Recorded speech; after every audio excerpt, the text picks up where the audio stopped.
Hello sports fans, it is James Williams here. Just gonna kind of recap everything that did happen today, and I have some thoughts at the end that I will get to about the Dwight Howard situation, and that, as I mentioned, is what I'm going to be talking about today. So to begin with, I made a video earlier when it was first put out there by whatever, I don't remember the reporter at the time. There's been so many different ones reporting so many different things throughout the day, but you had the Rockets looking like they were the team Dwight was going to go to. So Dwight Howard, it's out there that Dwight Howard had made his decision around 3 o'clock Pacific time, and that he wasn't going to return to the Lakers, and he wasn't going to the Warriors.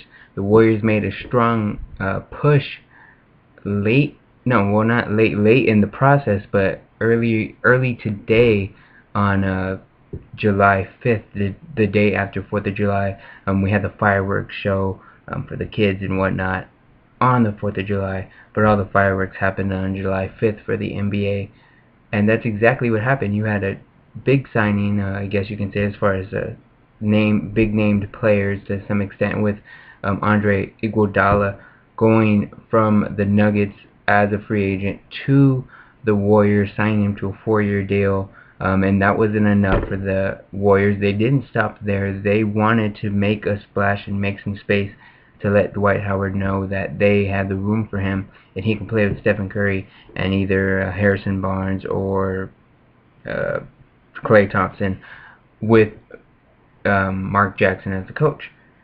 So they went ahead and they traded 3 players: Brandon Rush, Andre, I'm not even gonna say his name and pretend like I know how to say it correctly. And your other guy was Richard Jefferson.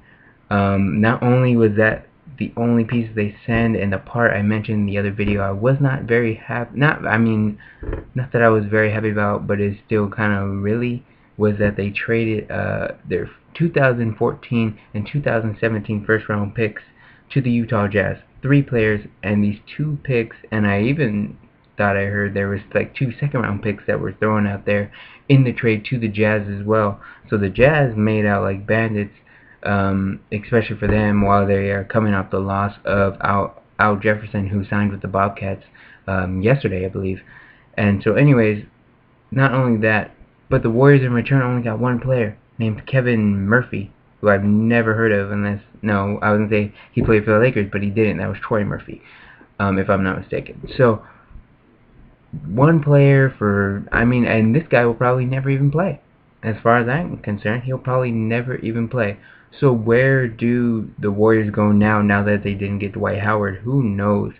I wrote in an article on sportsmindednews.com that they, along with the Lakers, since both of them didn't get Dwight Howard and they had the room necessary to get Dwight Howard, and they didn't, they have the room. They may have to, I don't know how good the Warriors can do. I don't think they'll take that big of a hit. I know Jared Jack isn't coming back either, more than likely.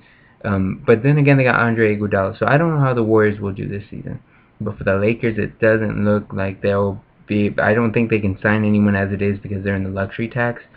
So all Dwight did was lower the luxury tax, or like lower their, they're still over the salary cap, but it made it that much less from where it was. Anyways, the Lakers and the Warriors will be able to sign a big name or 2 at free agency for next year in 2014, which is supposedly better than, I guess, when LeBron went to the Heat, or even this one with Dwight, and when supposedly Chris Paul was available, even though he really wasn't.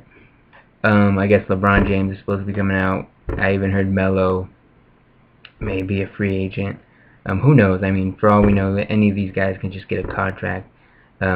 Or did do a Carmelo Anthony when he was with the Nuggets and just kind of want a deal in the middle of the season or whatever. So who knows? We'll have to see where that goes. But as of now, it looks like they have the room to kind of take a step back this season, but jump right back into it. Anyways, along with more of the Dwight Howard news, just kind of where it all happened. There was reports that he he called the Mavericks and told them they were kind of out of the hunt, and that was confirmed. That was confirmed to be true because Mark Cuban had emailed ESPN letting them know that is what happened, and that they'll go to their plan B, whatever that includes. Anyways, so that was something where Dwight Howard was actually talking to some of the teams that were interested in him, that he had met with. So they were out of it. At one point, I guess, he told the Warriors they were kind of out of it. And we all kind of knew the Hawks, and I don't know who the other, I think there was another team. They were out of it too. But anyways, it kind of was at the point where it was narrowed down to the Rockets and the Lakers. And then all of a sudden, it just boom, the reports were that he was going to the Rockets, as I mentioned, around 2 or 3 o'clock. But it seemed to be over there. I was listening to ESPN radio here in Los Angeles. And even they just started talking about for about 2 to 3 hours about okay, so Dwight Howard's going to the Rockets, kind of playing it out, talking as if it was official. Of course, none of this is really official until July 10th. That goes along not just with this deal, but with any free agent deal. So Andre Iguodala and Chris Paul and all of them, Al Jefferson, as I mentioned, none of them can sign anywhere as a free agent until July 10th. So anyways, even on the radio, all the reporters, everyone was talking about it being done. And then all of a sudden, Dwight's on a plane coming to LA. So everyone's thinking, when even the reporters were getting word from the camp of Dwight Howard, saying that he was going to talk to GM Mitch Kupchak of the LA Lakers, and he was thinking about taking back his decision, or what was said to have been his decision at the time, to go and maybe even stay with the Lakers. He was going to supposedly meet with them. He was flying to LA. He was coming back from Colorado, where he spent 4th of July, and took his time to think about his decision. But I don't even think I guess he did go and meet with them. But it was just boom, all of a sudden he met with them. And then it was out there that he really was going to the Rockets. And to me, I really didn't believe it was kind of official. Not that I can care less one way or another where he goes, but just with everything that was going on today, you couldn't believe anything. But when the Lakers, Mitch Kupchak, put out a press release and a statement more or less saying Dwight has informed us he wasn't coming, then we all kind of knew, or at least I knew, it was over. People were starting to panic earlier in the day when it was first kind of put out there, but I wrote the article anyways. I knew he was going to the Rockets. I mean, he didn't like it in LA, like they were saying on the radio here and for ESPN LA, that he didn't even really he didn't make himself want to fit in, and not that he should have to, but just with everything the Lakers have to offer, and what they're about. I'm not that big of a Laker fan, but even I know what it is about, because I live like near the LA area, so it just goes everywhere. It's a really big deal. So he didn't really embrace it for what it was. He didn't go out of his way to embrace that he wanted to be one of the outstanding big men that the Lakers have had over time, with Kareem and Kareem Abdul-Jabbar, that is, and Shaquille O'Neal, just to name a few. But he just seemed disinterested the whole time. I mean, they even tried to pretend like everything was cool. They were in the training room, Kobe and Dwight, and they had their fists up in the air, ready to fight. And then you had D'Antoni in the middle. I mean, when you think about all that was fake. And supposedly Kobe and Dwight had a good relationship to something. That was all fake too, apparently. I mean, when you think about it, and it came down to after Kobe got injured, and then he recently said, "I want to play for 3 more years." He was motivated. Everyone knows how Kobe Bryant is about wanting to play and not letting this injury stop him. That he's recently had that ended his season, and he's not going to let it stop him. So he's even said he's going to play 3 more years instead of sometime last year when he said maybe only 2. So I don't think Dwight wanted, that wasn't what Dwight wanted to hear. He wanted to have he's very confusing as far as what he really wants. Does he want to be the main guy in a big market? Does he not want to be in a big market? Does he wanted to be the second banana in a big market. Who knows? Because he had, when he was saying he won, when people were saying that what Dwight wanted was to be in on a team in a city where he can call it his own and be the main option, which he had in Orlando, and they didn't want and wanted out of there. So he got out of there and he went to the Lakers. I know that wasn't his first option, but he was there and he was on a championship team, which is what he was saying he didn't have when he was with the Magic. So he came to, I mean, not that I'm saying, you know, when you have an older Steve Nash and just everything that happened to him, and with Kobe's season ending, I don't even think it was right before the playoffs. I don't even think he played in the playoffs. You know, so I mean, things happen, but even with that, Dwight just didn't seem interested, and he, you know, they told him, you're not, more or less, you're not the guy now, but stay with us and you will be here in LA.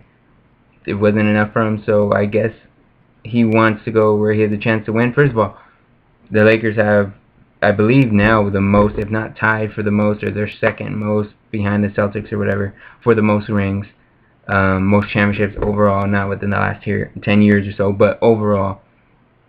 So why are you going to go to the Rockets where they won 1 or 2 rings, and I think that's when Michael Jordan went to do his baseball thing? What are you doing, Dwight? And I mean, and you can't sit here and say that you know, the big market and the pressure and stuff, and you didn't want to be compared to Shaq and Kareem, even though that's all you've ever set yourself up for, is to be compared to Shaq, because both of you started in Orlando. Both of you left Orlando for more or less the same kind of reason, to go to LA and be in the spotlight, more or less, and be on the exact same team. You both called yourself Superman. You know, you guys try to be the funny jokester, big man, and try to have everyone like you and whatnot. You totally made yourself out to be Shaq, but then when you got compared to Shaq, you really weren't down with that. So you go to the Rockets, where you're going to get compared to Hakeem Olajuwon, excuse me, and players like Yao Ming. Not that Yao Ming was this big mega all-star powerhouse.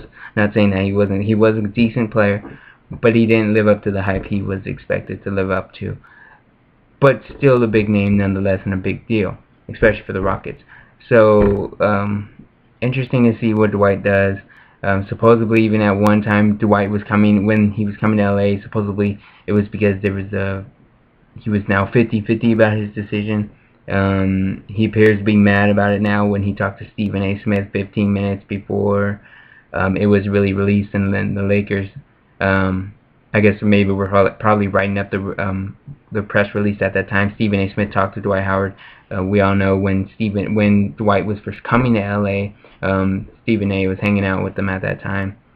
But you know, he was telling Stephen A. and Stephen A. was saying on SportsCenter, he didn't feel like he wanted to, like the Lakers weren't right for him, and I don't know. I mean, he just, well, what he was saying, what he told Stephen A. is that none of the stuff that happened today was true, as far as him supposedly flip-flopping on his decision, going back and forth. He's saying none of that was true. He never decided. He never told either team, with the Rockets or the Lakers, where his decision was, until after he spoke with them later tonight, which was on July 5th. So, I don't know. This is all a big, crazy ordeal, and this will lead into my next video that I will be doing in a few minutes, where I discuss how much better LeBron James' decision looks now compared to Dwight Howard. That will be the next video I'll be doing in a few minutes, so I will have a link right here somewhere for you guys just to click, and you can go and check that out. I will have that up in a few minutes. Not that it matters to you. Most of this video and the other one will probably be posted up at the same time, so stay tuned for that. And in the meantime, check out sportsmindednews.com, where we have all the free agent signings listed on one post, and we also have other articles for other sports. You have the All-Star break coming up in the MLB, and a bunch of other stuff going on, so check that out. Give us a like on Facebook, facebook.com/sportsminded, and also follow us on Twitter, sports_minded. Thank you guys. I'm James Williams, and have a great day.